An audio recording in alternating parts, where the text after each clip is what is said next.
अच्छा, इसमें हमारे ये वाली 3 चीज़ें हमने करी थी कल। 3 basic accounting fundamental accounting assumptions कौन-कौन सी थी?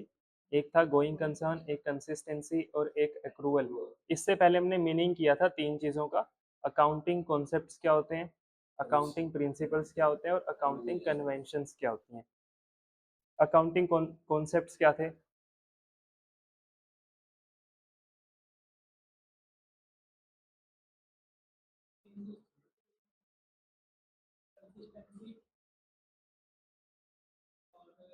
अकाउंटिंग कॉन्सेप्ट वो चीज़ें होती हैं जो हमको हेल्प करती हैं फाइनेंशियल स्टेटमेंट को बनाने में, जिसको यूज़ करके हम फाइनेंशियल स्टेटमेंट्स बनाते हैं। और ये हमको 3 चीज़ें अचीव करने में हेल्प करती है: कंसिस्टेंसी, रिलायबिलिटी और कंपेरेबिलिटी। उसके बाद था अकाउंटिंग प्रिंसिपल्स। अकाउंटिंग प्रिंसिपल्स क्या होती है? इनकी एक्सप्लेनेशन होती है। ये एक्सप्लेन करके डिटेल्ड मैनर में बताते हैं और सिलेक्शन में गाइड की तरह काम करते हैं कि कोई 2 कन्वेंशन है उसमें से कोई हमको सिलेक्ट करना है, तो ये हमको एज अ गाइड काम करेंगे। उसके बाद है अकाउंटिंग कन्वेंशन। अकाउंटिंग कन्वेंशन था, अच्छा अकाउंटिंग कॉन्सेप्ट के अंदर था कि यहाँ पे इनकी यूनिवर्सल एप्लीकेबिलिटी होती है कि ये हर जगह पे अप्लाई होते हैं अकाउंटिंग कॉन्सेप्ट्स। पर जो अकाउंटिंग कन्वेंशंस हैं ये यूनिवर्सली एप्लीकेबल नहीं होते, ये प्रैक्टिसेस और यूसेज से हमने बनाए हैं ओवर द टाइम। इसको अप्लाई करना है या नहीं करना वो डिपेंड करेगा बिजनेस टू बिजनेस के ऊपर।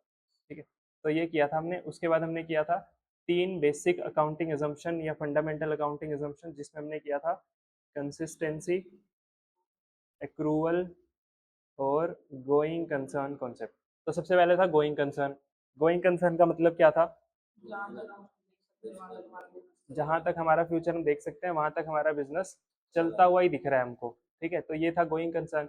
ये ऐसा हम क्यों करते हैं? इसकी वजह से ही हम एसेट और लाइबिलिटीज को लॉन्ग टर्म और शॉर्ट टर्म में डिवाइड करते हैं कि किसी एसेट को मैं लॉन्ग टर्म इसलिए मानता हूँ क्योंकि मैं एजम्पशन मान के चलता हूँ कि हम गोइंग कंसर्न कॉन्सेप्ट को फॉलो कर रहे हैं। ठीक है, अगर किसी दिन गोइंग कंसर्न कॉन्सेप्ट हमारा वैलिड नहीं होता तो क्या करना होता है? ये फैक्ट हमको अलग से डिस्क्लोज करना होता है। उसके बाद जितने भी एसेट्स और जितनी भी लाइबिलिटीज हमारे पास हैं उनको हम नेट रिलाइजेबल वैल्यू, उसको क्या बोलते हैं हम? एनआरवी, नेट रिलाइजेबल वैल्यू पे शो करते हैं फिर उसको। ठीक है, ये गोइंग कंसर्न था। उसके बाद हमने किया था कंसिस्टेंसी। कंसिस्टेंसी का मतलब क्या था? कि हमने एक मेथड या पॉलिसी, इसके अंदर 2 वर्ड है, मेथड्स और पॉलिसीज। एक बार हमने ये अप्लाई कर दिए तो हर साल हम ईयर आफ्टर ईयर यही अप्लाई करते रहेंगे। ठीक है, उसके बाद इसके अंदर ये भी था कि कंसिस्टेंसी का मेन जो मकसद होता है वो क्या होता है कि कंपेरेबिलिटी लेके आना हमारी फाइनेंशियल स्टेटमेंट्स में, ताकि हम एक फाइनेंशियल स्टेटमेंट्स को एक ईयर को दूसरे ईयर से कंपेयर कर पाएं। ठीक है, ईयर टू ईयर भी कंपेयर कर पाएं और बिजनेस टू बिजनेस भी कंपेयर कर पाएं। एक बिजनेस एक्स है, उसकी फाइनेंशियल स्टेटमेंट किसी और तरीके से बन रखी है, हमारी किसी और तरीके से बन रखी है, तो उसमें भी कंपेरेबिलिटी लेके आना। उसके बाद लास्ट हमने किया था एक्रूवल कॉन्सेप्ट। एक्रूवल कॉन्सेप्ट के अंदर क्या था? हाँ, कि हमने कोई ट्रांजेक्शन में अगर हम एंटर हो गए, कोई ट्रांजेक्शन प्लेस हो जाती है तो उसकी हमको एंट्री करनी है, उसको रिकॉर्ड करना है, चाहे कैश मिला हो ना मिला हो, चाहे कैश पे किया हो या ना पे किया हो। तो एक एक करके देख लेते हैं फटाफट यहाँ से। सबसे पहला हमने किया था गोइंग कंसर्न कॉन्सेप्ट। अच्छा, एक था एक्रूवल। ये इसमें टेक्स्ट कैसा हो गया ना? हम्म, नहीं बुक में ऐसा नहीं होगा।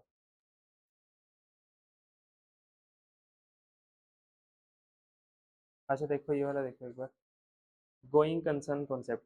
गोइंग कंसर्न में क्या है?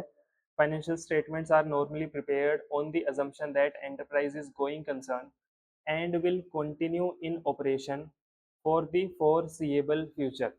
ठीक है, जहां तक हमको फ्यूचर दिख रहा है वहां तक हमारी एंटरप्राइज जो है वो कंटिन्यू करती रहेगी अपने ऑपरेशंस को। इसलिए it is assumed that the enterprise has neither the intention नor the need to liquidate or curtail materially the scale of its operations। अच्छा, इसका मतलब क्या है? अभी ना धीरे धीरे तुम्हारे सामने नए नए वर्ड्स आएंगे। तो मुश्किल नहीं है, कुछ भी नया आएगा तो एक बार नया लगेगा, उसके बाद वो चीज़ नई नहीं लगेगी, धीरे धीरे वो आदत पड़ जाएगी उसकी। क्या लिखा हुआ है?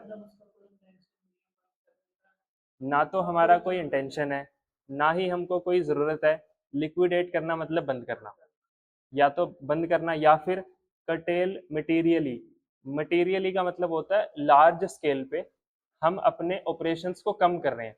जैसे मान लेता हूँ कि हमारी 5 ब्रांचेज हैं, 5 में से मैं चाहता हूँ 3 ब्रांचेज प्रॉफिटेबल नहीं है, इनको बंद कर देता हूँ। तो एक तरह से ये मेरा लार्ज स्केल पे बिजनेस बंद ही हो रहा है, ठीक है ना।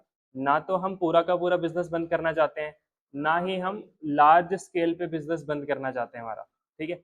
इफ सच एन इंटेंशन और नीड एग्जिस्ट, अगर मेरे को ये नीड या इंटेंशन मेरी है कि मैं बंद करना चाहता हूँ, तो क्या होगा? The financial statements may have to be prepared on a different basis. तो हम अलग तरीके से बनाएंगे हमारी financial statements. If so the basis used needs to be disclosed. अगर ऐसा है तो हमको वो बात हमारी बुक्स ऑफ अकाउंट में डिस्क्लोज करनी पड़ेगी, बतानी पड़ती है अलग से। अच्छा, हर जगह पे ना ये वर्ड आता रहेगा कि डिस्क्लोज कर दो, डिस्क्लोज कर दो, डिस्क्लोज कर दो। डिस्क्लोज हम कोई चीज क्यों करते हैं? डिस्क्लोज करने का बार बार क्यों लिखता है वो? क्योंकि इसके अंदर ना, कंपनी के अंदर बहुत सारे लोगों का इंटरेस्ट है। जैसे कि इन्वेस्टर्स का पैसा लगा हुआ है इसके अंदर, लोगों ने पैसा लगाया हुआ है, उनको थोड़ी पता चल रहा है कि बिजनेस के अंदर क्या हो रहा है। इन्वेस्टर्स जो हैं वो थोड़ी डेली आके देखते हैं, करोड़ों इन्वेस्टर्स हैं रिलायंस कंपनी में या किसी भी कंपनी में, तो वो डेली आके थोड़ी देखते हैं क्या करना है। वो किस पे रिलाई करते हैं? वो रिलाई करते हैं फाइनेंशियल स्टेटमेंट्स पे, कि उसके अंदर जो लिखा हुआ है वो चल रहा है बिजनेस के अंदर। तो इसलिए हर जगह पे लिखा होता है डिस्क्लोज कर दो जो भी फैक्ट है, ताकि जो यूजर है फाइनेंशियल स्टेटमेंट का, जब वो पढ़े तो उसको पता हो बिजनेस के अंदर क्या चल रहा है, ठीक है ना। अगर तुमने ये डिस्क्लोज नहीं किया, उसको तो पता ही नहीं लगेगा बिजनेस बंद होने वाला है, ठीक है। तो वो कुछ कर ही नहीं पाएगा। अगर उसको कोई एक्शन लेना था, मान लेते अपनी इन्वेस्टमेंट निकालनी थी बाहर, तो नहीं कर पाएगा कुछ। इसलिए हर जगह पे लिखा होता है डिस्क्लोज करो। जो भी मटेरियल चीजें होती है, मटेरियल का मतलब होता है इंपॉर्टेंट चीजें, ठीक है, उसको तुम डिस्क्लोज करते हुए चलो। उसके बाद अच्छा, ये बोल रहा है, मान लेते हैं हमने बिजनेस शुरू किया था और बिजनेस में हमने 7 लाख रुपए की कैपिटल लगाई थी, जिसमें से इसने 5 लाख रुपए की तो मशीन खरीद ली थी और 2 लाख रुपए इसके पास कैश पड़ा हुआ है, ठीक है। जब इसने 5 लाख की मशीन खरीदी थी तो इसने 70,000 रुपए मशीन की इंस्टॉलेशन पे भी दिए थे। इंस्टॉल करवाने के लिए भी कितने दिए थे इसने? 70,000 रुपए दिए थे। तो जब हम जर्नल एंट्रीज करते थे ना 11th में, यहाँ पे भी करेंगे हम, तो उसमें क्या करते थे, जब हम कोई फिक्स्ड एसेट खरीदते हैं, उसके ऊपर मैं अगर कोई भी खर्चा करता हूँ खरीदने के टाइम, तो वो उसी में ऐड हो जाता है। 70,000 का हमने खर्चा कर दिया, तो ये मशीन हमको कितने की पड़ी? 5,70,000 रुपए की। तो हमने बोला कैपिटल हमने लगाई बैलेंस शीट में 7 लाख रुपए की आ रही है, जिसमें से हमने 570 की तो मशीन खरीद ली और 1,30,000 हमारे पास कैश बचा हुआ है। तो टोटल हमारे पास बैलेंस शीट का हो गया 7 लाख रुपए। ये बोल रहा है अगर he decided to back out and desire to sell the machine, अगर ये बोल रहा है हमको मशीन बेचनी है, it may fetch more than or less than ₹5,70,000। तो जो मैंने यहाँ पे 570 की मशीन लिखी हुई है, वो जरूरी थोड़ी है 570 की ही बिकेगी, नॉर्मली तो वो कम की बिकेगी, और हो सकता है मान लेते हैं ऐसी कोई मशीन है तो ज्यादा की भी बिक सकती है। So his financial position should be different, तो इसकी फाइनेंशियल पोजीशन अलग होनी चाहिए। जो मशीन हमने लिखी हुई है वो गलत लिखी हुई है। अगर मेरा पर्पस क्या हो, अगर मेरा पर्पस हो बेचना इसको, ठीक है, मेरा पर्पस क्या है? मेरा पर्पस है इसको यूज करना। तो यूज करना है, इसलिए मैं उसी वैल्यू पे एसेट्स को लिखता हूँ जिस वैल्यू पे हमने उसको खरीदा था, और ओवर द टाइम इसमें से हम डेप्रिसिएशन को माइनस करते रहते हैं, ठीक है। अगर हमारा इंटेंशन बेचना हुआ तो फिर हम इसको इस वैल्यू पे नहीं लिखेंगे, तो हम उसको लिखते हैं नेट रियलाइजेबल वैल्यू पे, जिस वैल्यू पे वो चीज़ बिक सकती है। उसके बाद ये हमको कुछ नहीं देखना है यहाँ पे। इसके अंदर इंपॉर्टेंट चीज़ें हैं जो यहाँ पे हमने अंडर ये की हुई है ना, हाईलाइट की हुई है, ये इंपॉर्टेंट चीज़ें हैं इसके अंदर। उसके बाद अगला कॉन्सेप्ट था हमारा, एक और देख लेते हैं इसके अंदर। ये वाली लाइन भी हमने कल देखी थी, देयर फोर। अच्छा, गोइंग कंसर्न का जो कॉन्सेप्ट होता है, ये हमको हर बार चेक करना पड़ता है कि हमारा बिजनेस बंद तो नहीं होने वाला। बंद कब चेक करते हैं ये हम? हर साल किस टाइम पे? जब हम फाइनेंशियल स्टेटमेंट्स बना रहे होते हैं, उस टाइम पे देखते हैं, क्योंकि फाइनेंशियल स्टेटमेंट्स पे ही फर्क पड़ेगा ना, अगर गोइंग कंसर्न है तो किसी और तरीके से बनेगी, नहीं है तो किसी और तरीके से बनेगी। तो यही लिखा हुआ है यहाँ पे, therefore entities need to assess at the time of preparation of financial statements whether they are likely to continue to operate their businesses. If the going concern assumption is under question, the same information should be communicated to the stakeholders. अच्छा, stakeholders word नया है हमारे लिए, शायद सुना हुआ है तुमने पहले? शेयर होल्डर सुना हुआ है, स्टेक होल्डर नया है। स्टेक होल्डर का मतलब होता है कि कंपनी के अंदर जिन भी लोगों का इंटरेस्ट होता है ना, वो सारे स्टेक होल्डर्स होते हैं। शेयर होल्डर सिर्फ कौन होते हैं? जिन्होंने कंपनी के शेयर्स खरीदे हुए हैं। स्टेक होल्डर सारे लोग होते हैं जिनको कंपनी से मतलब है। मतलब किस किस को है? शेयर होल्डर्स को तो मतलब है ही, शेयर होल्डर्स ओनर होते हैं कंपनी के, उनको तो मतलब है। क्रेडिटर्स को मतलब है कि नहीं है बिजनेस से हमारे, क्योंकि उनको पैसे लेने हैं। सरकार को मतलब है कि नहीं है? मतलब है, क्योंकि टैक्स लेना है उन्होंने हमको। उसके बाद एम्प्लॉयज़ को मतलब है या नहीं है? क्योंकि उनको सैलरी चाहिए। तो ये सारे लोग कौन होते हैं? ये सारे स्टेक होल्डर्स होते हैं। तो ये बोल रहे हैं सिर्फ फाइनेंशियल स्टेटमेंट्स बनाने का पर्पस ये नहीं है कि इन्वेस्टर्स को पता लग जाए, सबको पता लगना चाहिए, जो भी यूजर है फाइनेंशियल स्टेटमेंट का। तो उसको हम क्या बोल देते हैं? Users of financial statement, stakeholders. ठीक है, ये हो गया। उसके बाद हमने किया था कंसिस्टेंसी।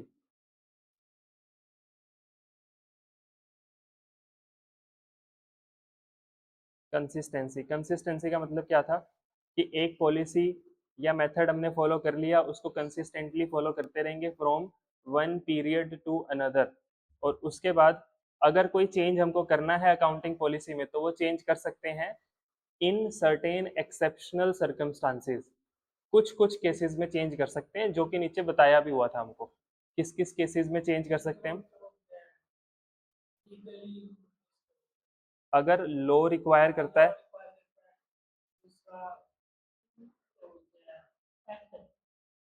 यही था। हाँ, और क्या था? अगर रिक्वायर्ड बाय लॉ है, या फिर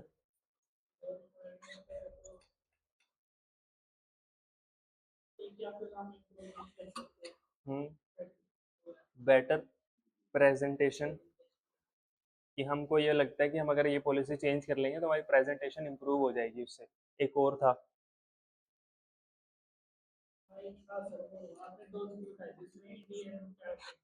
हम्म, एक था रिक्वायर्ड बाय अकाउंटिंग स्टैंडर्ड्स। अगर अकाउंटिंग स्टैंडर्ड्स चाहते की रिक्वायरमेंट है कि इसको चेंज कर देना चाहिए पॉलिसीज को, तो भी चेंज कर देना। तो ये हम चेंज कर सकते हैं। अच्छा, मेथड और पॉलिसीज का मतलब, जैसे इसका एग्जांपल क्या है? जैसे मेथड ऑफ डेप्रिसिएशन होता है कि पहले हम रिटर्न डाउन वैल्यू मेथड लगा रहे थे, हमको स्ट्रेट लाइन मेथड लगाना है, तो हम चेंज कर सकते हैं या नहीं कर सकते? चेंज नॉर्मली तो हमको नहीं करना चाहिए, पर हम कर सकते हैं अगर ये तीन में से कोई एक रीजन है तो। वही लिखा हुआ है यहाँ पे, क्या क्या? To bring the books of account in accordance with issued accounting standards. तो अकाउंटिंग स्टैंडर्ड के हिसाब से फाइनेंशियल स्टेटमेंट्स बनाने के लिए कर सकते हैं। Comply with provision of law, law की रिक्वायरमेंट है तो कर सकते हैं। when under change circumstances it is felt that, अगर हमको लगता है new method will reflect a true and fair picture in the financial statements, कि financial statements हमारी true और fair बन जाएंगी उससे, तो भी हम चेंज कर सकते हैं। ये हो गए। और लास्ट हमने इसमें से किया था एक्रूवल। ये रहा। एक्रूवल के अंदर क्या होता था? Transactions and other events are recognised on mercantile basis. अच्छा, एक्रूवल बेसिस को ही हम मर्केंटाइल बेसिस भी बोलते हैं, इसी का दूसरा नाम है। व्हेन दे अकर, जब वो होती हैं तब उनको रिकॉर्ड कर दो। एंड नॉट एज कैश और a cash equivalent is received or paid. Cash मिला हो ना मिला हो कोई मतलब नहीं है, जिस दिन वो ट्रांजेक्शन हुई उस दिन रिकॉर्ड कर दो। And they are recorded in the accounting records and to, क्या लिखा हुआ है यहाँ पे?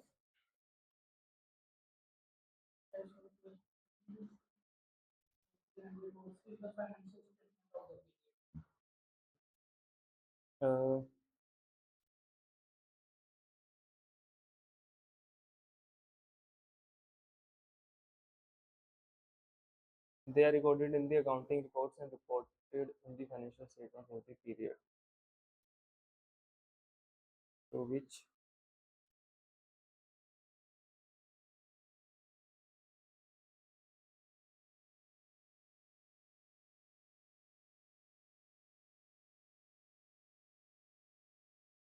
हाँ यही लिखा हुआ है। एग्जाम्पल देखो इसका क्या है।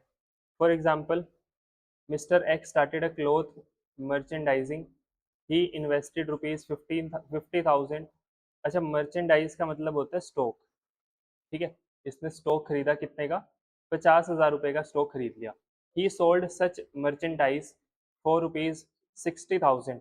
Customers paid him rupees 50,000 cash and assure him to pay rupees 10,000 shortly.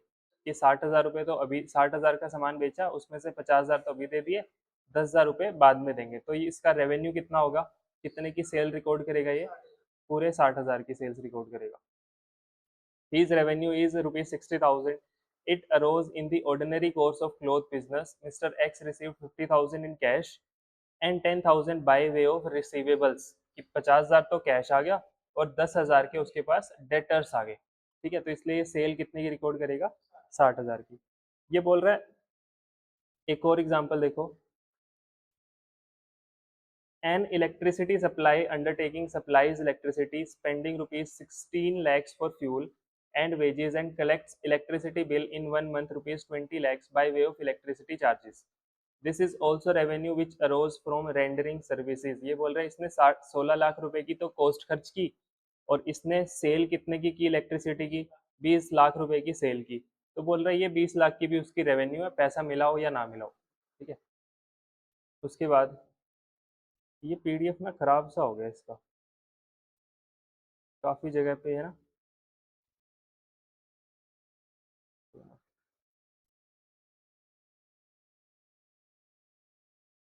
अच्छा ये देखो, वैसे ही लिखी हुई है चीजें, इतनी काम की नहीं है, पर जनरली ये चीजें हमको पता होनी चाहिए। क्या, when cash is received before revenue is booked, मतलब हमारी सेल हुई नहीं है और हमको कैश मिल गया, तो किस चीज का केस है ये,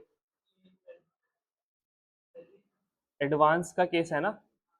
मैंने सामान बेचा नहीं है और कोई मेरे को कैश दे गया, तो उसने मेरे को एडवांस दे दिया। अगर कोई कस्टमर मेरे को एडवांस दे देता है तो ये मेरे लिए बन जाती है लाइबिलिटी। अगर कोई हमको एडवांस में पैसे दे के चला गया तो मेरे लिए लाइबिलिटी बन गई, क्योंकि हमको उसके बदले में क्या देना है, उसको सामान देना है। तो a liability is created when cash is received in advance. तो ये नॉर्मल सी बात है, अगर कैश मेरे को कोई पहले दे के जाएगा, सामान नहीं दिया, तो ये मेरे लिए लाइबिलिटी बन जाती है। उसके बाद, अच्छा ये क्यों बन रही है लाइबिलिटी, हमने तो ये बोला था ना, अगर कैश बेसिस ये होता तो ये मैं इनकम मान लेता इसको। कैश बेसिस में इनकम और एक्सपेंस का क्या था, पैसा आया तो इनकम मान लो, पैसा जाएगा तो खर्चा मान लो। क्या ये हमारी इनकम है, कमाया तो नहीं अभी हमने पैसा, कमाएंगे कब, जब मैं सामान दे दूंगा तब कमाऊंगा पैसा, ठीक है। तो अभी के लिए इसको क्या मान लो, लाइबिलिटी। तो क्या फॉलो कर रहा है, ये एक्रूअल कॉन्सेप्ट फॉलो कर रहा है। उसके बाद, when cash is received after revenue is booked, अगर हमको कैश मिलता है सेल करने के बाद, तो हमारे पास एक एसेट आ जाता है। हमको कैश, हमने सामान बेच दिया और अभी पैसे नहीं मिले, तो क्या बोलते हैं उनको, डेटर्स बोलते हैं ना उनको, कि हमको पैसे नहीं मिले हैं अभी, सामान हमने बेच दिया। तो एक एसेट बन जाता है हमारा, जिसको हम क्या बोलते हैं, ट्रेड रिसीवेबल्स। ये वर्ड तो पहले भी था हमारी 12th में। ट्रेड रिसीवेबल्स के अंदर दो चीजें आती थी, क्या क्या, और डेटर्स और बिल्स रिसीवेबल्स, ये दो चीजें आती थी। When cash paid before expense is booked, मतलब मैंने खर्चा अभी किया भी नहीं है, पर मैं एडवांस में पेमेंट कर दी मैंने किसी को, तो ये मेरे लिए क्या होता है, इसको हम क्या बोलते हैं, हाँ, और खर्चा नहीं हुआ अभी हमारा, एसेट है ये हमारा। इसको हम बोलते हैं प्रीपेड एक्सपेंस। ये नाम सुना हुआ है ना तुमने, प्रीपेड एक्सपेंस क्या होता है, कि जो खर्चा मैंने किया नहीं है एडवांस में पे कर दिया, तो ये हमारा क्या होता है, एसेट होता है। Creates an asset called trade advance when cash is paid in advance. तो ट्रेड एडवांस भी, या फिर हम इसको प्रीपेड एक्सपेंस भी बोलते हैं। उसके बाद, when cash paid after expense is booked, हमने कैश पे किया है खर्चा बुक करने के बाद, तो खर्चा तो हो गया पर पैसे अभी नहीं दिए हमने, पैसे नहीं दिए तो लाइबिलिटी बन जाती है हमारी। तो creates a liability called payables or outstanding payables और लाइबिलिटीज, इससे हमारी लाइबिलिटी बन जाती है। तो ये सारी चीजें क्यों हो रही हैं, क्योंकि हम कौन सा बेसिस फॉलो कर रहे हैं, एक्रूअल। अगर एक्रूअल फॉलो नहीं करते तो फिर ये चीजें इनकम और एक्सपेंस में आती। उसके बाद, अब एक एक करके देख लेते हैं बाकी। ये थे 3 हमारे फंडामेंटल अकाउंटिंग असम्पशंस। इसके बाद जितने भी हैं वो क्या है, अदर कॉन्सेप्ट्स हैं वो सारे हमारे। सबसे पहला है एंटिटी कॉन्सेप्ट। एंटिटी कॉन्सेप्ट क्या होता है? देखो एक्स है, इसने एक बिजनेस शुरू किया, ये इसकी फर्म है, ठीक है, और ये सोल प्रोपराइटर है, बिजनेस करता है यहाँ पे, अकेला ओनर है ये बिजनेस का। तो एक्स जाता है, मतलब एक्स ने पहले क्या लगाया यहाँ पे, कैपिटल लगाई। तो एंटिटी कॉन्सेप्ट बोलता है कि जो एक्स है और फर्म है, ये दोनों अलग अलग लोग हैं। एक्स बिजनेस ये चाहे एक्स का ही हो, एक्स को और फर्म को हम बिजनेस पॉइंट ऑफ व्यू से, अकाउंटिंग पॉइंट ऑफ व्यू से अलग अलग मानते हैं, ठीक है। कि एक्स का ये जो कैपिटल लगाई है फर्म में, ये फर्म एक्स को वापस करेगा कभी ना कभी, ठीक है ना। मतलब फर्म के लिए क्या है, एक तरह से लाइबिलिटी है ये, तभी तो ये लाइबिलिटी साइड में लिखते हैं हम कैपिटल को।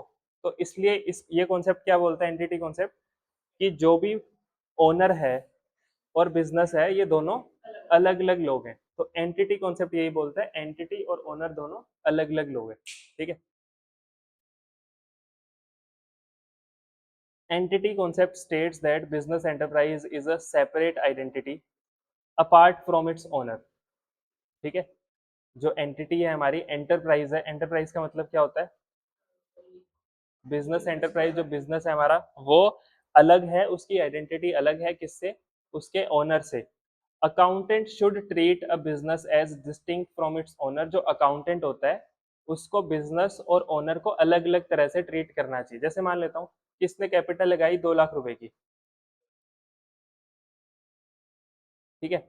अगर इस 2 लाख में से ये फर्म का कोई खर्चा करता है तो वो बिजनेस का खर्चा है।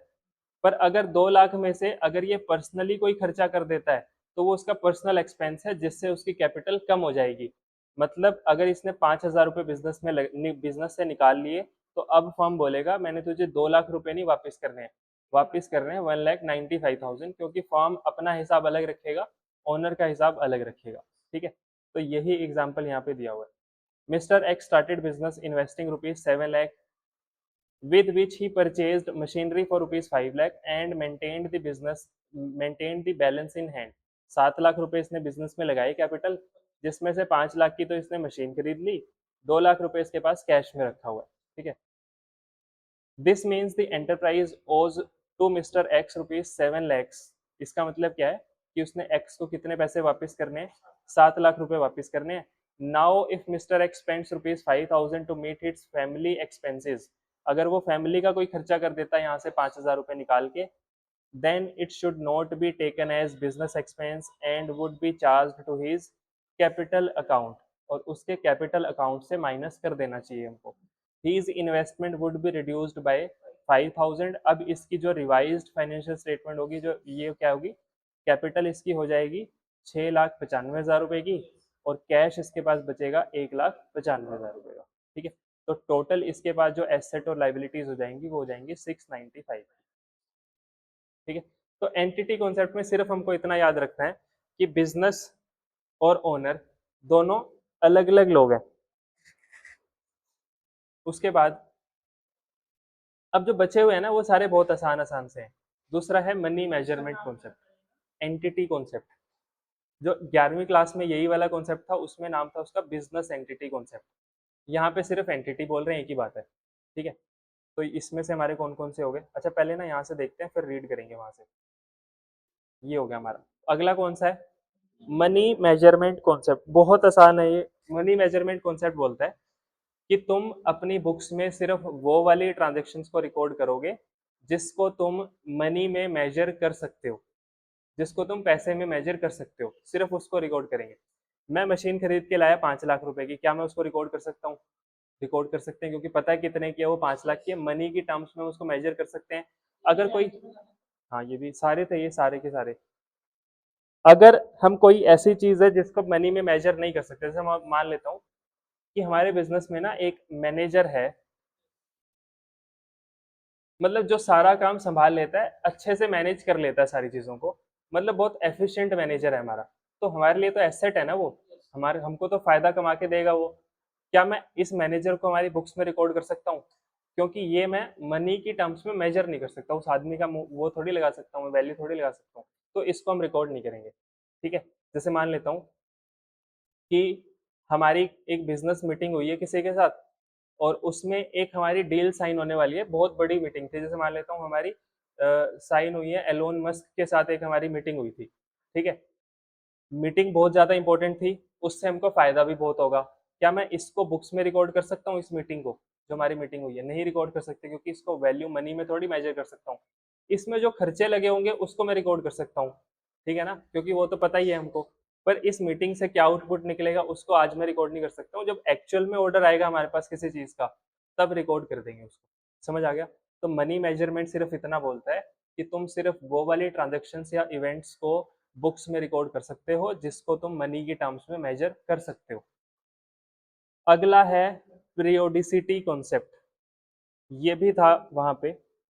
पीरियोडिसिटी कॉन्सेप्ट क्या होता है? अच्छा, मान लेते हैं कि हमने बिजनेस शुरू किया और एक्स ने कैपिटल लगाई है 7 लाख रुपए की। ठीक है, 7 लाख रुपए की बिजनेस लगाई है, कैपिटल लगाई है, बीच में सामान बेचेगा, खरीदेगा, बहुत सारी एक्टिविटीज होंगी, मशीन खरीदेगा, स्टॉक खरीदेगा, जो भी खरीदेगा, तो इसको बीच में बहुत सारे प्रॉफिट या लॉस होंगे। ठीक है, हम बोल रहे हैं अगर मेरे को एग्जैक्ट प्रॉफिट या लॉस पता करना है ना, पूरे बिजनेस से कितना हुआ है एग्जैक्ट पता करना है, तो वो एग्जैक्ट मैं सिर्फ हमारा बिजनेस जब बंद होगा ना, तब पता कर सकता हूँ। जब हमारा बिजनेस बंद होगा तब मैं पता कर सकता हूँ कि मेरे को कितने का प्रॉफिट या लॉस हुआ। एग्जैक्ट तो तभी पता लग सकता है हमको। ठीक है, तो क्या मैं प्रॉफिट या लॉस निकालने के लिए हमारे बिजनेस के खत्म होने का वेट करूंगा कि हमारा बिजनेस कब बंद होगा, कब मेरे को पता लगेगा प्रॉफिट हुआ या लॉस हुआ? इसका वेट तो नहीं करेंगे हम। तो इसलिए हम क्या करते हैं, बिजनेस की जो पूरी लाइफ है, लाइफ ऑफ बिजनेस जो है हमारी, मतलब जितने भी साल हमारा बिजनेस चलेगा, उसको हम ना छोटे छोटे पार्ट्स में डिवाइड कर देते हैं। ठीक है, छोटे छोटे पार्ट्स में डिवाइड कर देते हैं, और एक पार्ट को हम बोलते हैं हमारा एक accounting period. Normally accounting period कितने टाइम का होता है? 1 साल का। तो हमने क्या किया हुआ है, लाइफ ऑफ बिजनेस को छोटे छोटे पार्ट्स में डिवाइड किया हुआ है। और नॉर्मली एक पीरियड कितने साल का होता है? 1 साल का 12 महीने का पीरियड होता है, उसको हम क्या बोलते हैं? हमारा अकाउंटिंग पीरियड। समझ आया? ये है पीरियोडिसिटी कॉन्सेप्ट। पीरियोडिसिटी कॉन्सेप्ट यही बोलता है कि तुम अपने बिजनेस की लाइफ को छोटे छोटे पार्ट्स में डिवाइड कर दो, जो कि तुम्हारा एक अकाउंटिंग पीरियड होगा। और नॉर्मली ये टाइम कितने महीने का होगा? 12 महीने का, 1 साल का। यहाँ से देख लेते हैं एक बार, ये देखो पहले। As per this concept, only those transactions which can be measured in terms of money are recorded. सिर्फ वही वाली ट्रांजेक्शन्स रिकॉर्ड होंगी जो हम मनी की टर्म्स में मेजर कर सकते हैं। Since money is the medium of exchange and the standard of economic value, this concept requires that those transactions alone that are capable of being measured in terms of money be only be recorded in the books of account. तो same line ना फिर से बोल रहा है, वही line है, बस उसको थोड़ा सा और एक्सप्लेन कर दिया इसने। ये बोल रहा है क्योंकि मनी जो है हमारा वो मीडियम ऑफ एक्सचेंज है, और मनी है स्टैंडर्ड इकोनॉमिक वैल्यू है, कि मनी की टर्म्स में ऑलमोस्ट सारी चीज़ों की वैल्यू निकाल सकते हैं, कॉमन मेजर वैल्यू है। इसलिए हमको सिर्फ वही वाली ट्रांजेक्शन को रिकॉर्ड करना चाहिए जिसको हम मनी की टर्म्स में मेजर कर सकते हैं।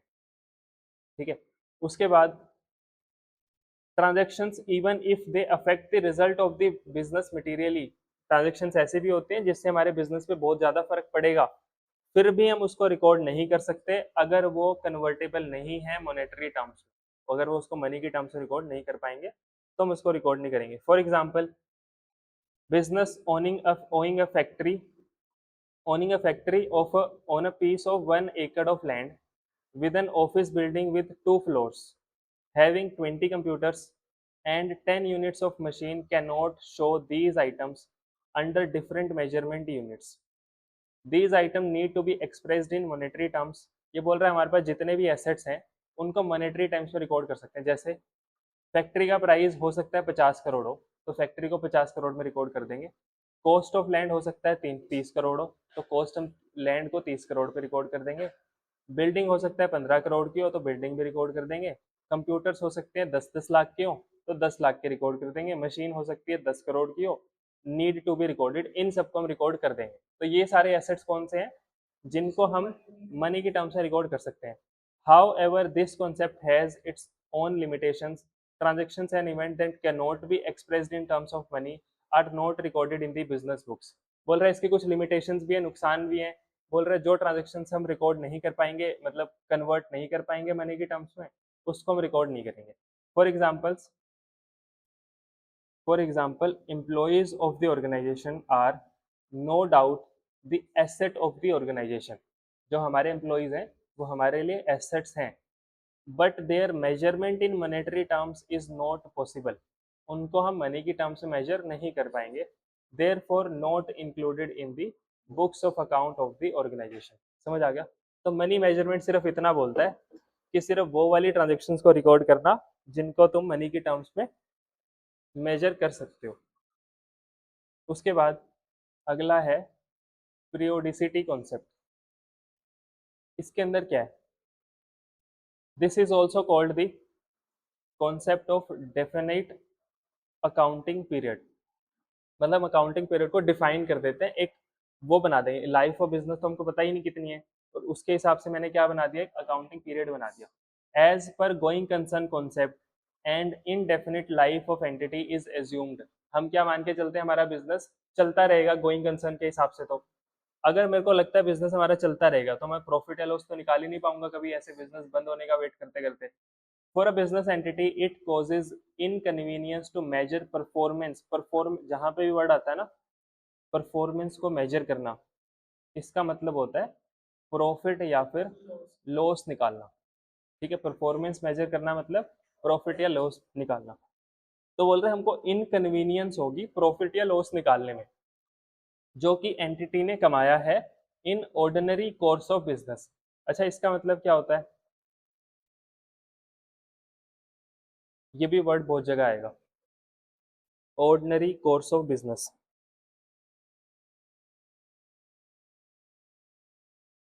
ऑर्डिनरी कोर्स ऑफ बिजनेस मतलब जो बिजनेस में हमारी नॉर्मल सी एक्टिविटीज होती हैं, हमारी ऑपरेटिंग एक्टिविटीज करते थे ना कैश फ्लो स्टेटमेंट में, वो हमारा ऑर्डिनरी कोर्स ऑफ बिजनेस था। सामान बेचना ऑर्डिनरी कोर्स ऑफ बिजनेस होता है, सामान खरीदना ऑर्डिनरी कोर्स ऑफ बिजनेस होता है, क्रेडिटर्स को पेमेंट करना ऑर्डिनरी कोर्स ऑफ बिजनेस है, रेंट पे करना ऑर्डिनरी कोर्स ऑफ बिजनेस है। तो ऑर्डिनरी कोर्स ऑफ बिजनेस मतलब बिजनेस को चलाने के लिए जो नॉर्मल एक्टिविटीज हम करते हैं। तो ये बोल रहे हैं जो प्रॉफिट हमने कमाया है ऑर्डिनरी कोर्स ऑफ बिजनेस में, वो हम नहीं निकाल पाएंगे। क्यों नहीं निकाल पाएंगे? अगर हमने ये कॉन्सेप्ट फॉलो नहीं किया तो। पीरियोडिसिटी कॉन्सेप्ट फॉलो नहीं किया मतलब हमने बिजनेस की लाइफ को छोटे छोटे पार्ट्स में डिवाइड नहीं किया, तो हम प्रॉफिट या लॉस नहीं निकाल पाएंगे। आगे ही बोल रहा है अगर टेक्सटाइल मिल्स हमारी 100 साल तक चलती है, it is not desirable to measure its performance as well as financial position only end of its life. ये बोल रहा है ये तो हमारे मतलब का ही नहीं होगा, डिजायरेबल हमको जरूरत ही नहीं है इस चीज की कि हम बिजनेस जब खत्म होगा, हमारा बंद होगा, जब उसकी लाइफ खत्म हो जाएगी तब मैं चेक करूं हमारी फाइनेंशियल पोजीशन क्या है। ठीक है, so a small but workable fraction of time is chosen out of infinite life cycle.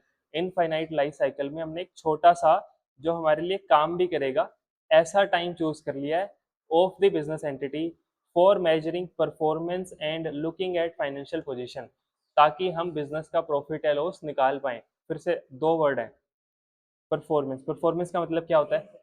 Profit या फिर लॉस निकालना। दूसरा वर्ड है पोजीशन। पोजीशन का मतलब होता है, अच्छा साल के एंड में हम प्रॉफिट या लॉस तो पता करते हैं, और भी कुछ पता करते हैं क्या? साल के एंड में एक तो हम प्रॉफिट या लॉस निकालते हैं जब हम फाइनेंशियल स्टेटमेंट्स बनाते हैं, मतलब trading P and L balance sheet, एक तो प्रॉफिट या लॉस, एक और चीज भी पता करते हैं हमारी फाइनेंशियल पोजीशन। वही तो वर्ड लिखा हुआ है, उसका मतलब क्या है?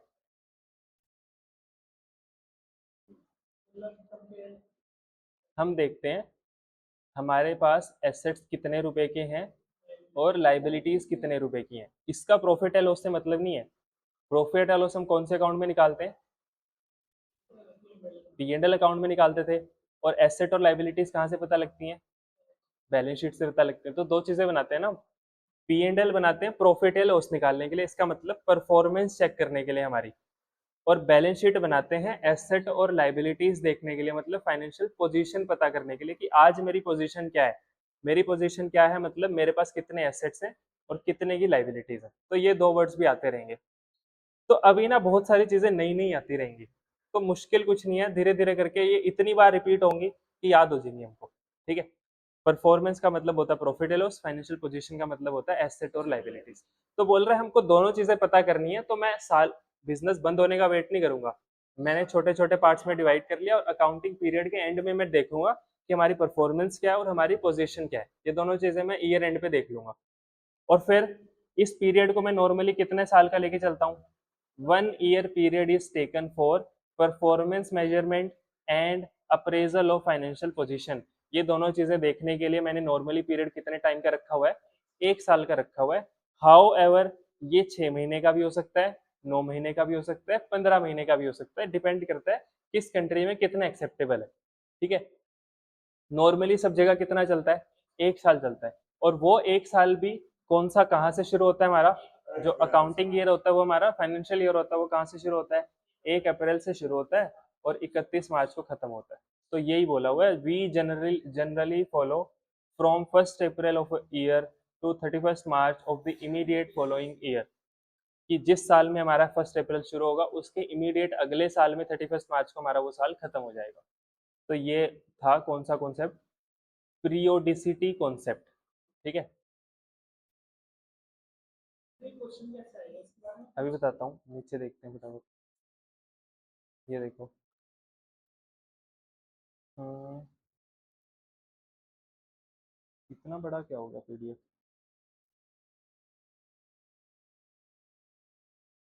अभी ये नहीं किया हमने, है ना ये।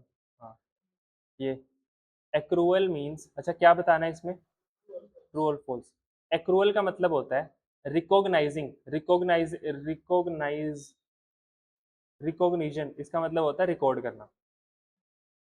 एक्रूअल मतलब होता है रिकॉर्ड करना, as money is received or paid and not of revenue and cost as they are earned or incurred.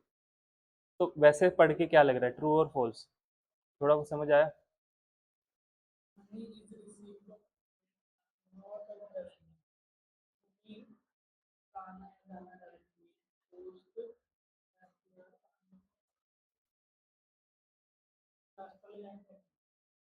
अच्छा इसका मतलब है, एक्रूअल का मतलब होता है रिकॉर्ड करना, ये बोल रहा है एक स्टेटमेंट है, ये हमको बताना है सही बोल रहा है गलत बोल रहा है। बोल रहा है एक्रूअल का मतलब होता है रिकॉर्ड कर दो, as money is received or paid, जब पैसा मिलेगा और जब तुम पे करोगे तब रिकॉर्ड कर दो उसको। ठीक है। पर तब रिकॉर्ड मत करो जब तुमने कमाया है या जब तुम्हारी कॉस्ट इनकर या अर्न की है तुमने, मतलब रेवेन्यू कमाया या कॉस्ट इनकर की, तब नहीं रिकॉर्ड करना। रिकॉर्ड कब करना है, जब तुमको पैसा मिला या तुमने पैसा पे किया। तो सही बोल रहा है गलत बोल रहा है, गलत बोल रहा है, क्यों गलत बोल रहा है, क्योंकि ये वाली बात तो कैश बेसिस करता है। कैश बेसिस बोलता है पैसा मिलेगा तो इनकम मान लेना, पे करोगे तो एक्सपेंस मान लेना। पर वो क्या बोलता है, एक्रूअल कॉन्सेप्ट बोलता है कि जब तुम रेवेन्यू अर्न करोगे तब रिकॉर्ड कर देना, चाहे पैसा मिला हो नहीं मिला हो। जब तुमने कॉस्ट इनकर कर दी, मतलब जब तुम्हारा खर्चा हो गया तब रिकॉर्ड कर देना, चाहे पे किया हो चाहे ना पे किया हो। तो ऐसा सा क्वेश्चन आता है। ठीक है, ट्रू फॉल्स बताना है। उसके बाद हाँ अभी ये पता लग गया ना, तो अगली बार ये आएगा तो समझ आ जाएगा। करना पड़ेगा ना, सारा करना पड़ेगा हमको। हाँ ये बताओ, फिफ्थ यहाँ तक है, यहाँ तक है।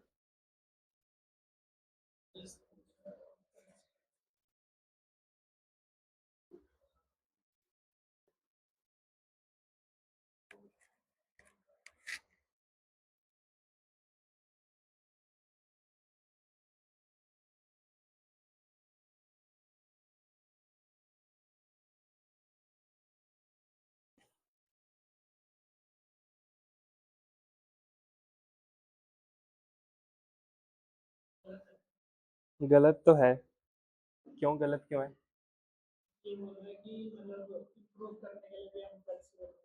हाँ यही बोला हुआ है इसके अंदर, बोल रहा है कॉन्सेप्ट ऑफ कंसिस्टेंसी, तो कंसिस्टेंसी की बात हो रही है। कंसिस्टेंसी का मतलब क्या था, मेथड और पॉलिसीज जब तुमने अप्लाई कर दी वो सेम अप्लाई करते रहो। पर इसको चेंज कर सकते थे या नहीं कर सकते थे, कर सकते थे, अगर एक्ट बोलता है, लॉ रिक्वायर करता है, या फिर अकाउंटिंग स्टैंडर्ड बोलते हैं, या फिर बेटर प्रेजेंटेशन। बोल रहा है concept of consistency implies non flexibility, ये बोल रहा है कोई भी फ्लेक्सिबिलिटी नहीं देता हमको, as not to allow the introduction of, ये बोल रहा है कोई फ्लेक्सिबिलिटी नहीं है, चाहे तुमको इम्प्रूव्ड मेथड ऑफ अकाउंटिंग भी फॉलो करना है तब भी तुम चेंज नहीं कर सकते पॉलिसीज। तो सही बोल रहा है कि गलत बोल रहा है? गलत बोल रहे हैं कि अगर मेरे को इम्प्रूव करना है, कोई मेथड इम्प्रूव करना है तो मैं चेंज कर ही सकता हूँ। तो ये है, हो गया फॉल्स। ठीक है। उसके बाद अ, वैसे इसके अंदर ये ना दिख नहीं रहा हमको, पर इजी सा ये।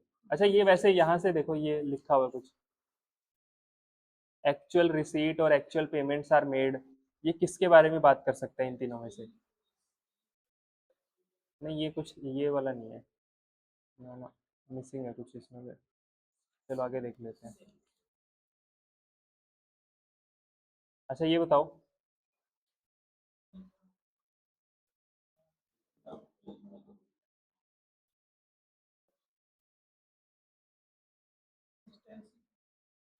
कंसिस्टेंसी की वजह से ही ये हर साल कौन सा मेथड फॉलो कर रही है?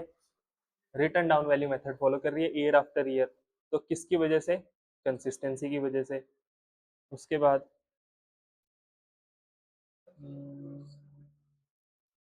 ये नहीं किया अभी हमने। उसके बाद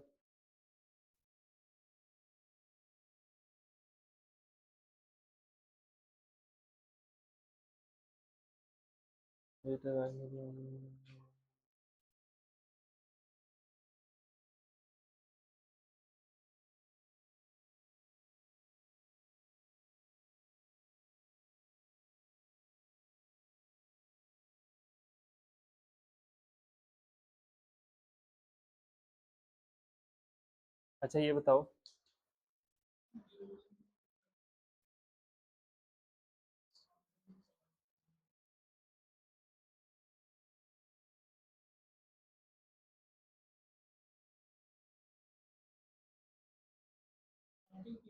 अकाउंटिंग पीरियड,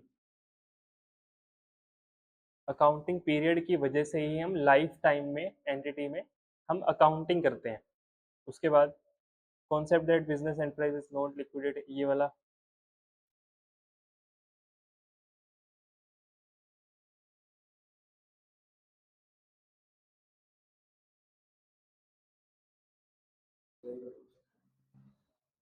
गोइंग कंसर्न, क्या लिखा हुआ है यहाँ पे?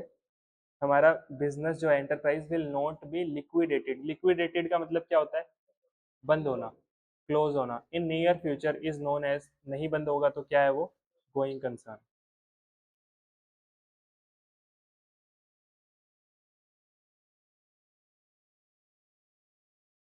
ये वाला बताओ।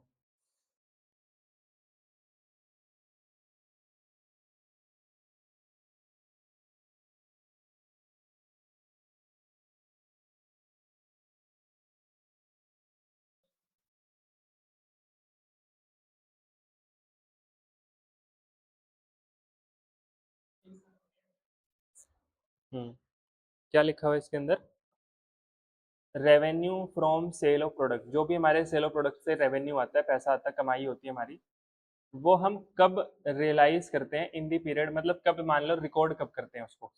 जब कैश मिल जाता है तब रिकॉर्ड करते हैं, जब सेल कर देते हैं तब रिकॉर्ड करते हैं, या जब हम मैन्युफैक्चरिंग करके रख देते हैं तब रिकॉर्ड करते हैं? तो जब हम सेल कर देते हैं तब रिकॉर्ड करते हैं, पैसे मिले हो या ना मिले हो। उसके बाद ये नहीं पता अभी हमको। अच्छा ये तो वैसे पता ही है।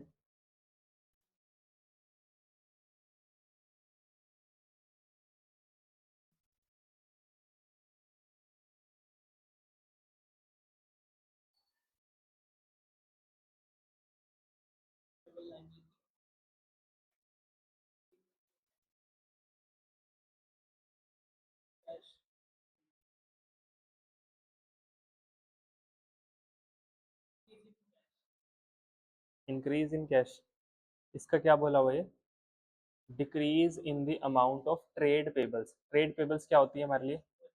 लाइबिलिटी, लाइबिलिटी डिक्रीज कब होती है?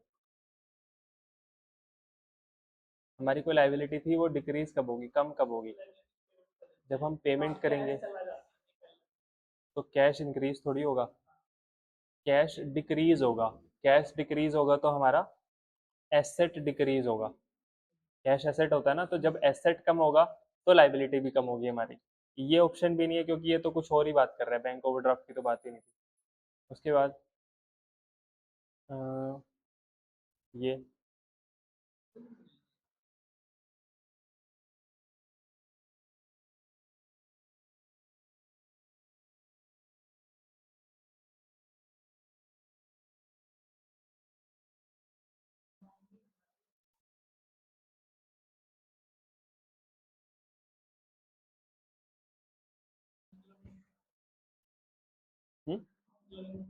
Economic life of an enterprise, life of an enterprise is split into, split का मतलब क्या होता है? बांट देना, टुकड़े कर देना। Split into periodic intervals, periodic intervals में हमने पूरे लाइफ को बांट दिया है। तो measure its performance, profit and loss निकालने के लिए।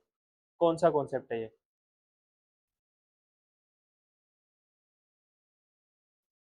यही तो किया था अभी हमने।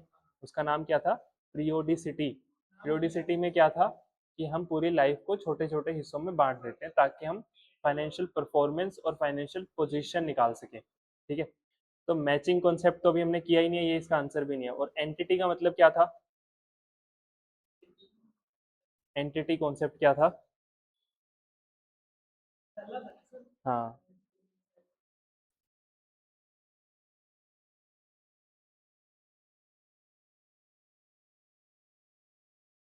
एंटिटी कॉन्सेप्ट बोलता है बिजनेस और ओनर दोनों अलग अलग हैं।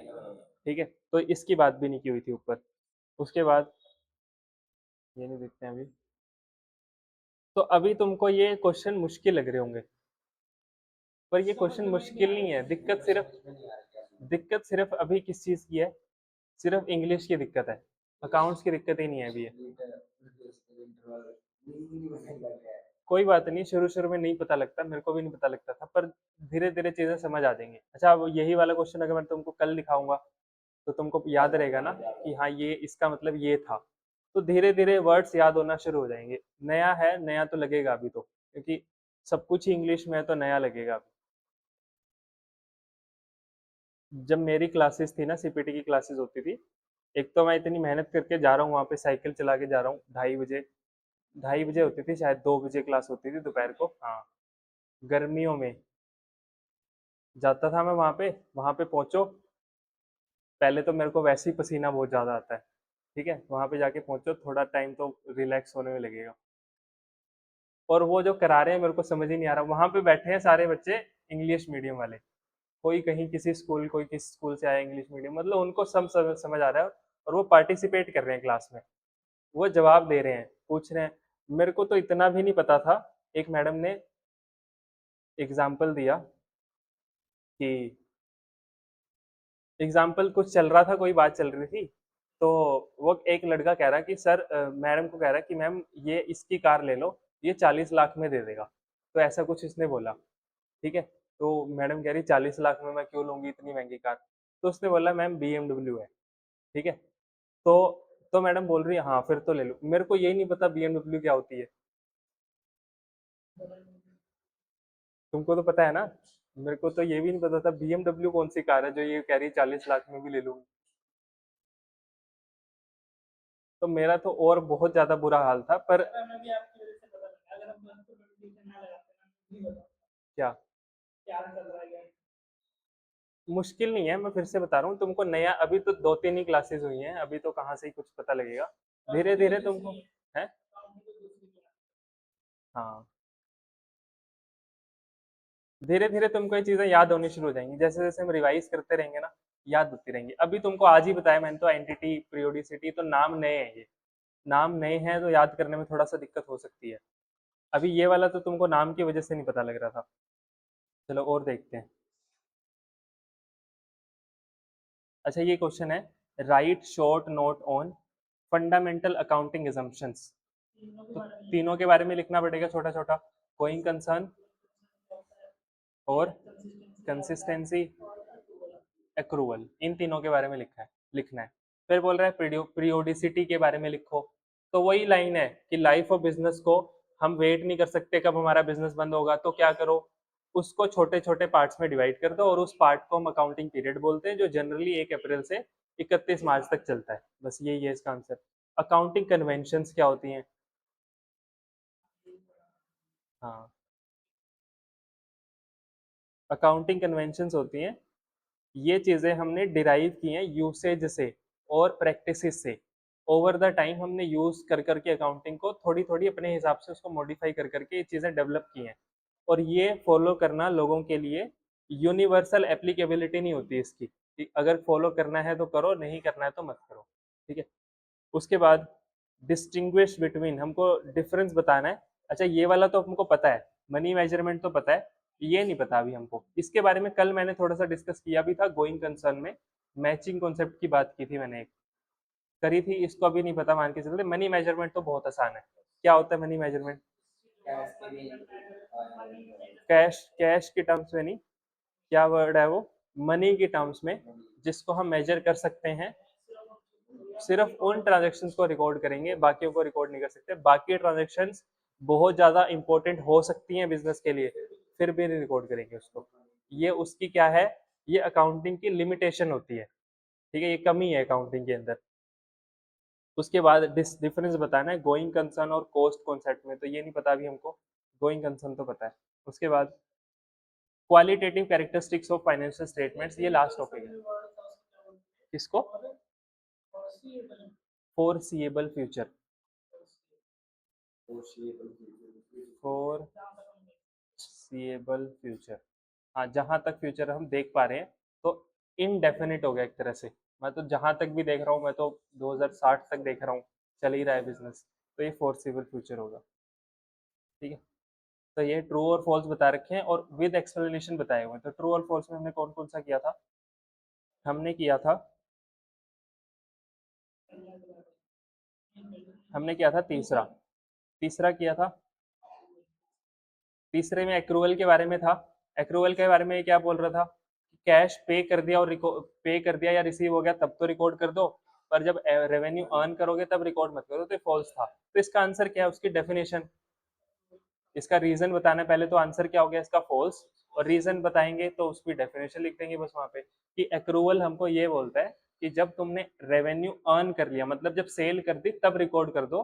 कैश मिलने या ना मिलने से कोई मतलब नहीं होता। और इसका क्या था कॉस्ट का, कि जब तुमने खर्चा कर दिया तब रिकॉर्ड कर दो, पेमेंट करने से या ना करने से कोई फर्क नहीं पड़ता। तो यही इसके उसमें दे रखा होगा आंसर में। थर्ड था ना, under accrual concept the effect of transaction at other events are recognised on mercantile basis, ये ऊपर भी लिखा हुआ था। मर्केंटाइल का मतलब क्या होता है? एक्रूवल।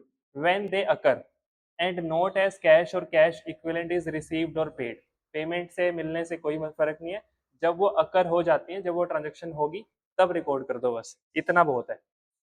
ठीक है।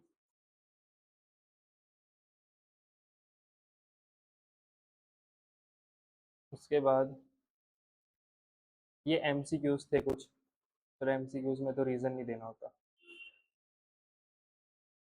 समझ आ गए? कुछ मुश्किल नहीं है बहुत, अभी तुम ये मत मान के चलना कि बहुत मुश्किल है, समझ नहीं आ रहा है, नहीं समझ में आता शुरू शुरू में। धीरे धीरे तुमको सारी चीजें समझ आने लग जाएंगी, और यही हम एक बार और करेंगे तो पूरा याद हो जाएगा ये। ठीक है। उसके बाद हम एक दो और कर लेते हैं, मैचिंग कर लेते हैं, चलो। Matching concept. अच्छा, मैचिंग का मतलब तो यही हुआ ना, मैच करवाएंगे किसी को किसी चीज से, वही मैचिंग कॉन्सेप्ट है। तो किसको किससे मैच करवाएंगे?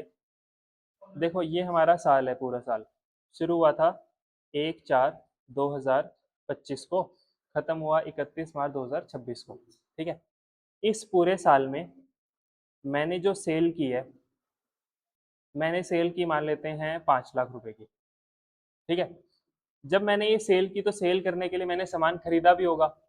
मेरे को अगर प्रॉफिट या लॉस निकालना है, तो क्या मैं ये बोल दूं 5 लाख का प्रॉफिट हो गया?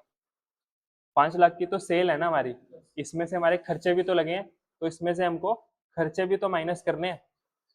तो मैचिंग कॉन्सेप्ट बोलता है, जिस पीरियड का तुम प्रॉफिट या लॉस निकालना चाहते हो ना, उस पीरियड का रेवेन्यू ले लो, और उस रेवेन्यू को कमाने के लिए तुमने जितने खर्चे किए हैं, वो सारे इसमें से माइनस करो। ये तो हमको पता ही है ना, कि अगर 5 लाख की मैंने सेल की है, तो इस 5 लाख को कमाने के लिए मैंने बहुत सारे खर्चे किए होंगे, वो सारे खर्चे माइनस करो। तो सेल को एक्सपेंस से जब तुम मैच करवाओगे ना कि सेल भी 1 साल की है और खर्चे भी 1 साल के हैं, तो तुम्हारा सही प्रॉफिट या लॉस निकलेगा। तो मैचिंग कॉन्सेप्ट क्या निकालने की बात करता है? ट्रू एंड फेयर व्यू, मतलब ट्रू प्रॉफिट या लॉस, एक्चुअल प्रॉफिट या लॉस निकालने की बात करता है। ठीक है, तो मैचिंग कॉन्सेप्ट में सिर्फ ये बोला हुआ है कि जो तुमने जितने पीरियड की तुम सेल ले रहे हो उतने ही पीरियड के खर्चे भी लो। ठीक है, तभी तुम्हारा सही प्रॉफिट या लॉस निकलेगा। जैसे मान लेता हूँ कि मैंने रेंट पे किया 1 लाख रुपए का, तो रेंट कॉस्ट में आएगा कि नहीं आएगा? ये रेंट 1 साल का था, यहाँ से यहाँ तक का रेंट था। अच्छा, मान लेता हूँ रेंट मैंने 1 लाख का नहीं पे किया, 1,30,000 रुपए का रेंट पे किया, जिसमें से 1,20,000 तो इस साल का दे दिया मैंने और 10,000 मैंने अगले साल का एडवांस में दे दिया। तो हमको यहाँ पे कितने का खर्चा लेना चाहिए?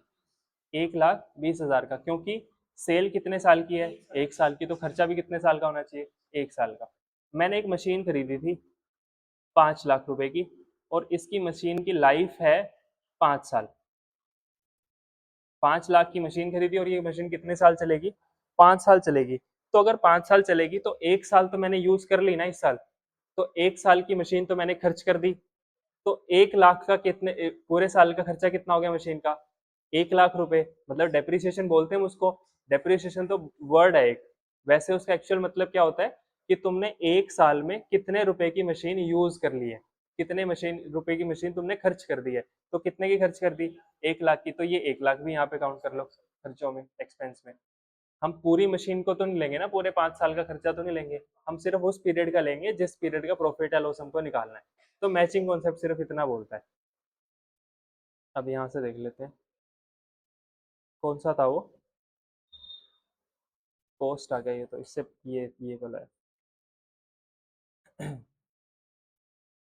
All expenses matched with the revenue of that period should only be taken into consideration. हम सिर्फ वो वाले खर्चे लेंगे जो कि मैच किससे करते हैं? रेवेन्यू से मैच करते हैं ऑफ द सेम पीरियड, उसी पीरियड के होने चाहिए वो। In the financial statements of the organization, if revenue is recognized, then expenses related to earn that revenue should also be recognized. Recognize का मतलब क्या होता है? रिकॉग्नाइज का मतलब होता है रिकॉर्ड करना। ठीक है, ये बोल रहा है if any revenue is recorded, किसी भी रेवेन्यू को अगर मैं रिकॉर्ड करता हूँ, रेवेन्यू का मतलब क्या होता है? सेल। रेवेन्यू मतलब सेल। किसी भी सेल को अगर मैं रिकॉर्ड करता हूँ, then expenses related to earn that revenue, उस सेल को कमाने के लिए तुमने जो खर्चे किए थे, शुड ऑल्सो बी रिकॉग्नाइज्ड, उसको भी रिकॉर्ड करना पड़ेगा। तभी तुम्हारा क्या होगा? प्रॉफिट या लॉस निकलेगा। ठीक है, this concept is based on accrual concept as it consider the occurrence of expense and income and do not concentrate on actual inflow or outflow of cash। तो ये वाली लाइन ना अभी मैंने यहाँ पे बताई थी एग्जाम्पल में। क्या एग्जाम्पल लिया था हमने यहाँ पे? हमने लिया था कि हमने रेंट तो पे कितने महीने का किया है? 1 महीने का। रेंट तो हमने 13 महीने का पे किया था, पर हम उसमें से खर्चा कितना मान रहे थे? पूरे 1 साल का ही खर्चा मान रहे थे। तो ये बोल रहा है ये एक्रूअल बेसिस को फॉलो करता है। एक्रूअल बेसिस क्या बोलता है कि तुमने वैसे तो 1,30,000 की पेमेंट की है, पर 1,30,000 खर्चा नहीं है तुम्हारा इस साल का। इस साल का खर्चा कितना है? इस साल का सिर्फ 1,20,000 है। तो यही लाइन यहाँ पे लिखी हुई है। बोल रहा है एक्रूअल के बेस पे चलता है ये। It consider the occurrence of an expense and income and do not concentrate, ये उस पर कॉन्सेंट्रेट नहीं करता कि तुमने एक्चुअल में कितने की पेमेंट की है, एक्चुअल पैसा कितना आया तुम्हारे पास, उससे मतलब नहीं है। ये इसको मतलब है कि तुम्हारा 1 साल में खर्चा कितना था, उससे मतलब है। This leads to adjustment of certain items like, इसलिए हमको कुछ आइटम की एडजस्टमेंट करनी पड़ती है। तुमको ये पता है कि जो प्रीपेड था वो हम 11th क्लास में माइनस कर देते थे। जब हम पी एंड एल अकाउंट बनाते थे तो एडजस्टमेंट वाला भी होता था ना वहाँ पे, फाइनेंशियल स्टेटमेंट विद एडजस्टमेंट्स। तो वहाँ पे हम आउटस्टैंडिंग होता था तो प्लस कर देते थे और प्रीपेड होता था तो माइनस कर देते थे। तो माइनस क्यों कर देते हैं? हमने कितने की पेमेंट की थी रेंट की? 1,30,000 रुपए की। उसमें से कितना एडवांस था, कितना प्रीपेड था? 10,000 रुपए। तो कितने का खर्चा रिकॉर्ड होना चाहिए? तो इसलिए हम प्रीपेड को माइनस कर देते थे वहाँ पे, क्योंकि इसको चाहिए ही नहीं हमको, ये अगले साल का है, अगले साल में लेंगे इसको हम। ठीक है, तो बोल रहे हैं इसलिए हमको किसकी एडजस्टमेंट करनी पड़ती है? प्रीपेड की, आउटस्टैंडिंग की, अनअर्न्ड की, एक्रूड इनकम की, इनकी एडजस्टमेंट करनी पड़ती है। इनका मतलब क्या होता है? प्रीपेड का मतलब क्या होता है? Paid in advance. आउटस्टैंडिंग का मतलब क्या होता है? ड्यू बट नॉट पेड, कि वो खर्चा ड्यू तो हो चुका है पर पेमेंट नहीं की अभी हमने उसकी। लाइट अभी तक नहीं आई। उसके बाद अनअर्न्ड। अनअर्न्ड का मतलब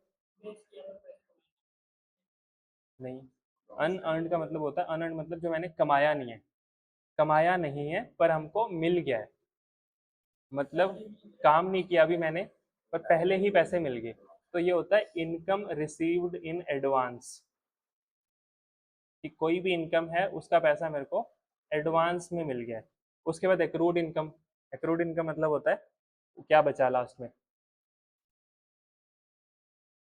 एक ही तो बचा है।